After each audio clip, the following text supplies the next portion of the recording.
Азыр мына Каныбек Капашевдин айткан акыркы сөздөрүнө мындай жанаша айтайын деп атам да. Мен биринчиден кечирим сурайм кечигип келгениме. Анан экинчиден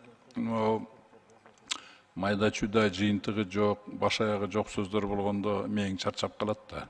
Моундай интеллектуалдуу аудиторияда отуруп интеллектуалдуу сөздөр болгондо мээң мындайча айтканда эс алат да, мындайча айтканда рахаттанат. Ошондуктан мен азыр 2 саат болсо дагы ондон бери отурабыз. Мен мындай рахаттанып угуп отурам да сиздерди. Ошо сиздерге рахмат чоң. Мен бул жерде бир нерсени айткым келет да, мына бул жерде көп проблемаларды айттыңар. Негизинен мүлктөрүңөр бүт бардыгы приватташтырылып кеткен, анан кийин айлыгыңардын кирешеңердин аздыгы, бытовой жагынан кыйынчылыктар, ошого окшогон нерселер бүт барды экономика менен байланыштуу нерсе да. Мен бир нерсени айткым келет.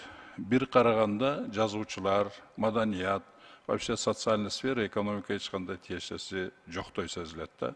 А на самом деле, мисалы экономикада эгер жер байлыктар, мүлк, технология, оборудование өтө мындай маанилүү ролду ойносо, экинчи катышуучусу ошол өнүгүүдө, мамлекеттин экономиканын өнүгүүсүндө экинчи эң негизги катышуучусу бул эмгек ресурстары да. Эмгек ресурстардын сапатыга жараша, ошого жараша өнүгүү болот. А бул эмне бул? Сапаты эмгек ресурстарын. Бул ден соолук, билим, илим, анан кийин ички дүйнөсү адам баласын. Силердин мынасы маданият, ошол маданиятка жазуучуларды да киргизип атам, жанагы сүрөтчүлөр, кино, театр бүт бардын маданият деп айтып турайын. Өтө салымы чоң да, себеби деген мындайча айтканда канчалык эмгек ресурстарынын сапаты жогору болсо, ошончолук өнүгүү жакшы болот. Жанагы мен атап кеткен мүлк андай тигинде технологиядан да жогору турат да бул эмеси. Ошондуктан мен жанагы бул эмени качан бул дагы бир нерсе, жанагы сиздердин айтып аткан проблемаңар эмнеден чыгып атат? Негизинен 32 жылдан бери ушул социальный сферадагы эмебиз туура эмес болуп атат да, саясатыбыз. Башынан эле биз эмне деп койгонбуз, бүт бар жокту мына 32 жылдан бери бүгүнкү күнгө чейин өкмөттүн официалдуу расмий саясаты бул бүт бар жокто рынок чечет деп койгонбуз да.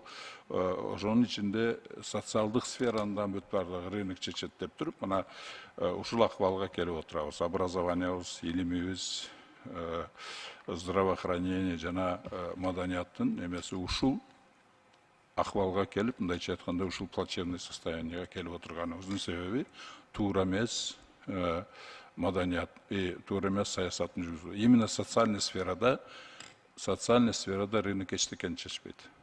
Рынок только социальный сфераны бузат. Ошондуктан бүгүнкү күндө бул жерден выход барбы деген сөздү айтып атабыз да. Бул жерден выход бар. Муну оңдосо бардыгы болот.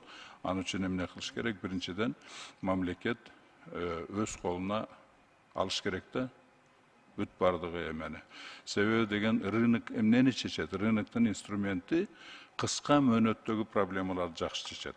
Ал деген эми стратегиялык өнүгүүдө, узак мөөнөттөгү өнүгүүдө мамлекеттин, государствонун ролу аябай чоң да. Стратегиялык максаттар, стратегиялык багыттар, булар бүт бардыгы мамлекет государственный уровеньде болуш керек. Ошону колуна алыш керек мамлекет бүгүнкү күндө. Ошондо анан кийин калган бүт бардыгы экономика болобу, жазуучулар болобу, маданият, здравоохранение бүт бардыгы ошол багытта, ошонун алкагында иш алып барыш керек да. Анын үчүн эмне кылыш керек? Бүгүн мамлекет биринчиден колуна алыш керек өнүгүү проблемаларын бардыгы, багыттарды, максаттарды коюш керек. 10 жылдык, 15 жылдык. Ошондо анан кийин туруктуу максаттар болот, туруктуу багыттар болот. Ошого жараша анан кийин мындайча айтканда плановый системага өтүшүбүз керек. Плановый система өткөндө ошонун ичинде жанагы социальный сфера, здравоохранение, образование, илим, маданият, ошонун алкагында ошол плановый системаны стратегиялык узак мөөнөттөгү стратегиялык пландын негизинде ошонун алкагында иш алып барыш керек. Ошондон кийин жанагы берде көтөрүлгөн аябай көңүл бурбай койду социальный заказ как раз таки ошол программанын стратегиялык өнүгүүнүн программанын алкагында социальный заказ кылыш керек. Социальный заказ болгондо ошондо планда киргизгенде ошондон кийин жанагы акчалар максаттуу түрдө бөлүнөт, максаттуу даректүү жумшалат и аны эч ким эч жакка буруп кете албайт да. Ошондон болгон система. Ошондуктан бүгүнкү күндө биз мына өзүбүздүн партиябыздын эмебизде программаларыбызда мен ошол жакта мен иштеп атам. Ошонун үстүнөн жанагы стратегиялык пландоо жөнүндө биз законду, мыйзамды иштеп чыгып сунуштадык. Тилекке каршы президенттен вето коюлуп кайра келди. Ошонун үстүнөн кайра иштеп атабыз. Кантип кайра дагы ветону ошону снимать этиш керек экен үстүндө.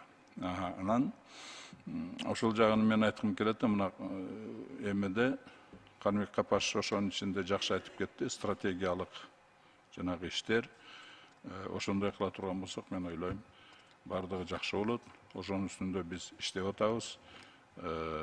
Сиздерге чоң рахмат. Сиздердин, мен ойлойм, сиздердин салымыңыздар экономикага түздөн түз байланышта. Сиздер четте болбошуңуздар керек. Сиздер ошол жанагы оборудование, рабочий класс Дастан арасында сиздердин жайыңыздар өтө маанилүү да, бул өнүгүү системасында. Ошол жагына көбүрөөк көңүл буруш керек деп, мына азыр ошонун үстүнөн, мисалы мен өзүм жеке президентке, премьер-министрге, Акылбек Усенбековичке жана башкаларга ушуну жеткиргенге аракет кылып атам да. Ошондуктан мен ойлойм, эгер ушул багытта биз иштеп, ушул багытта эгер бирге иштей турган болсок, то жанагы бу жерде айтылган бир эле жазуучулардын эмес проблема эмес, целым социальный сферанын проблемасы бүт бардыгы чечилет. И мало того, социальный сфера өтө чоң ролду ойнойт да биздин мамлекетибиздин өнүгүүсүндө. Чоң рахмат.